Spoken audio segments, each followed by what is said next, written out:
Hello everyone, welcome to lucky tech YouTube channel. ఈ రోజు video ఏంటంటే, మనం ఎవరైతే తెలుగు మాట్లాడుతూ ఉంటామో, సో అది మీరు సాఫ్ట్వేర్ ఇంజనీర్స్ కావచ్చు, సాఫ్ట్వేర్ ఇంజనీర్ జాబ్ ట్రయల్స్ చేస్తుండే వాళ్ళు కావచ్చు, ఆర్ స్టూడెంట్స్ కావచ్చు.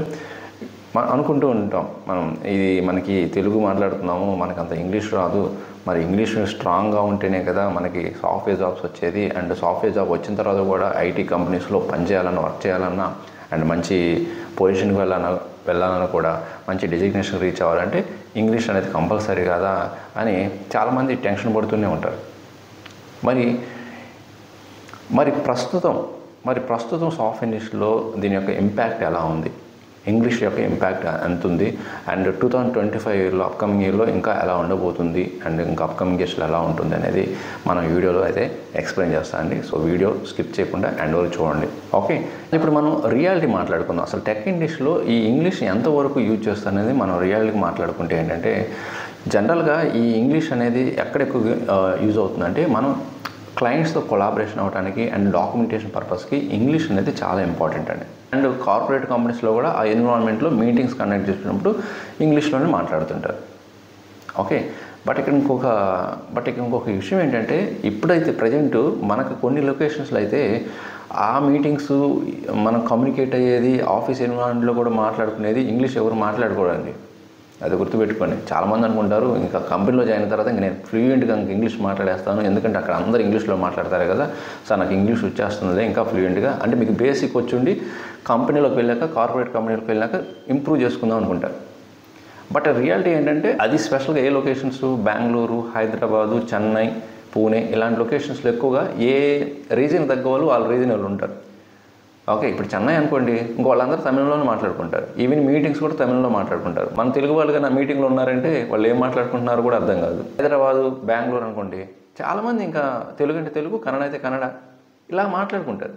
వాళ్ళు ఇంగ్లీష్ ఎప్పుడు మాట్లాడతారంటే, ఏదైనా క్లయింట్స్తో మాట్లాడుతున్నప్పుడు కానీ, ఏదైనా మీటింగ్ అంటే హైయర్ మేనేజర్ కానీ, మీ సుప్రియర్ కానీ మీటింగ్ కండక్ట్ చేసినప్పుడు మాత్రమే ఇంగ్లీష్లో కమ్యూనికేట్ అవ్వాలి. అందువల్ల మీరు అంత టెన్షన్ ఏం పడనవసరం లేదు. 70 to 80% ఆఫ్ కమ్యూనికేషన్ జరుగుతుంది మీ రీజనల్ లాంగ్వేజ్లో జరుగుతుంటాయి.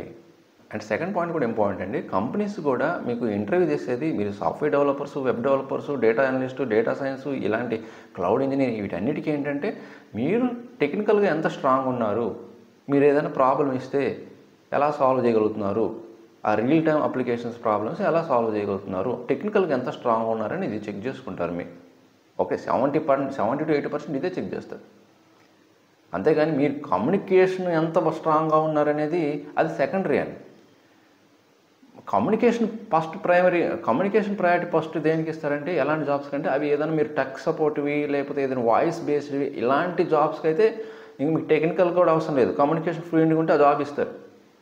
బట్ ఇక్కడ మీరు అప్లికేషన్ డెవలప్ చేయడానికి, ఏదైనా real time application problem solve చేయడానికి ఈ స్కిల్స్ ఏవైతే మన సాఫ్ట్ ఇండస్ట్రీలో స్కిల్స్, టెక్నాలజీస్ అన్నిటికి కూడా టెక్నికల్స్గా స్ట్రాంగ్ ఉండాలి. మరి 2025లో అప్కమింగ్ ఇయర్స్లో మరి ఈ ఇంగ్లీష్ రాకపోతే ఏమైనా జాబ్స్ రావా, ఏమన్నా ఈ కాంపిటీషన్స్ పెరిగింది కదా, మరి ఏమన్నా ఇంపాక్ట్ ఉంటుందా అంటే ఒకటే చెప్తానండి, మీరు టెక్నికల్గా స్ట్రాంగ్ ఉంటే ఆటోమేటిక్గా మీ సబ్జెక్ట్తోనే మీ కమ్యూనికేషన్ అనేది ఇంప్రూవ్ చేసుకోవచ్చు.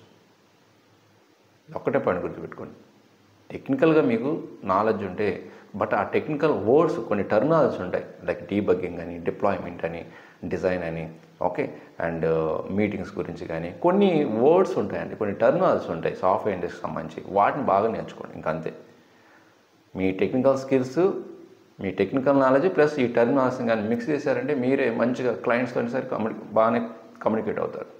అంతేగాని మనం ఇక్కడ ఒక టాపిక్ గురించి, అంతేగాని మనం ఒక సిటీ గురించో, ఒక ప్రోడక్ట్ గురించో ఎక్స్ప్లెయిన్ చేయనవసరం లేదు.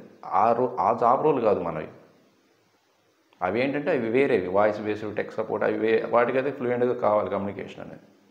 ఓకే, నేను ఇలా చెప్తున్నానని మీరు ఇంకా ఇంప్రూవ్ చేసుకోకుండా మాత్రం ఉండొద్దండి. ఇంప్రూవ్ చేసుకోవాలి, సాధ్యమైనంత వరకు ఇంప్రూవ్ చేసుకోవాలి. అంటే కమ్యూనికేషన్ని ఇంప్రూవ్ చేసుకోవాలి. ఎందుకంటే మీరు ఎప్పుడు ఒకే పొజిషన్లో ఉండరు కదా, మీరు ఒక మేనేజ్మెంట్ లెవెల్కి వెళ్తారు కదా. సరే, అప్ టు 7 years 8 years వరకు ఓకే, మీ టెక్నికల్ సబ్జెక్ట్స్ కవర్ చేస్తారు, మేనేజ్ చేస్తారు. బట్ అబౌవ్ 8 years 9 years ఇంకా అక్కడి నుంచి ఏంటంటే మీరు కొంత లీడ్ రోల్, మేనేజ్మెంట్ రోల్కి వెళ్ళిపోతుంటారు. అప్పుడేంటి, మీరు డైరెక్ట్గా క్లయింట్స్తో కమ్యూనికేట్ అవ్వాల్సి వస్తుంది. మీటింగ్స్ కూడా మీరే కండక్ట్ చేయాల్సి వస్తుంది. అప్పుడు డెఫినెట్గా కమ్యూనికేషన్ అనేది అవసరం అవుతుంది.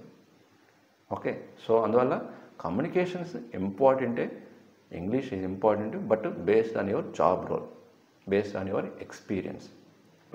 ఫైనల్గా ఈ కంటెంట్ కంక్లూజన్ వర్షన్ ఏంటంటే, మెయిన్గా ఇంగ్లీష్ కంటే కూడా, ఇంగ్లీష్ ఫ్లూయెన్సీ కంటే కూడా మీరు ఎన్ని ప్రాజెక్ట్ చేశారు, మీ దగ్గర ఎంత స్టాక్ ఉంది, ఎంత టెక్నికల్గా స్ట్రాంగ్ ఉన్నారు, okay, and me problem solving skills ఎలా ఉన్నాయి, ఇది మెయిన్ మ్యాటర్ అండి.